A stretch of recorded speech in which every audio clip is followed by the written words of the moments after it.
Hey everybody, it's Jason Blaha here, and it's time for part 4 of the Monday Q&A, so let's do it. First question.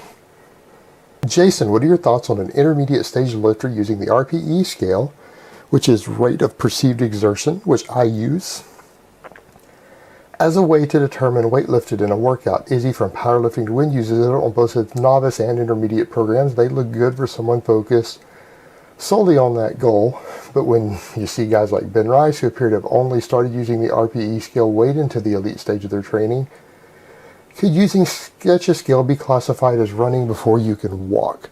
In fact, well, actually, guys, there's a lot of very serious elite level lifters who've never used the RPE scale. They use strict percentages, particularly people who use Russian style training.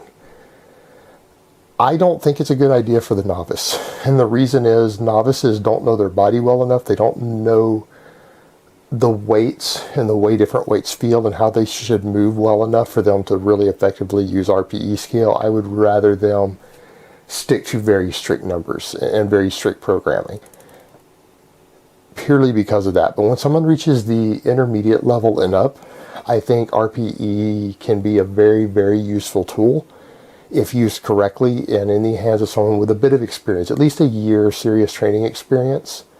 And it is something I personally use and I do advocate. I just don't think it's good for the novice. And I think it would benefit any lifter who is at the intermediate stage and up to at least use it for some of their training, if not all of it, depending on how they're programming things. All right, next question. Low back pain from deadlifting. Lower the weights, minor pain, or eliminate exercise until fully healed. Suitable substitute. I would say lower the weight. Now, if you're having any sort of sharp pains in your back, not like a burning pain, but an actual sharp pain, then you need to consult a doctor immediately. That's not something you really want to play around with, but if it's any other sort of pain, just general soreness or cramping, things like that, absolutely lower the weight. Fix your technique. Figure out what's wrong with your technique while using a lower weight, even if you need to cut the weight back 50%, and re-strengthen up and build back up from there. But if it's actual sharp pains, just for safety purposes, I have to recommend that you at least consult a doctor. All right, next question. Any tips on improving explosively at the bottom of a strict press? I could make the standard joke, which is true, and say, yeah, you just need to get stronger, and then you'll be able to explode a heavier weight up more.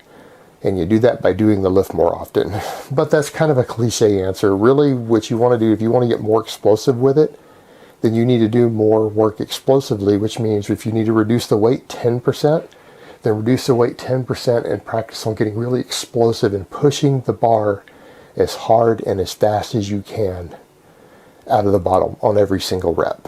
And if it means you've got to reduce the weight slightly to do that, then go ahead and do that. You might have to cut the weight 10 or 15%. But by doing that and doing more sets that way, so if you cut the weight 10 or 15%, you've been doing 3 sets of 3, then you could up it to 5 or 7 sets of 3.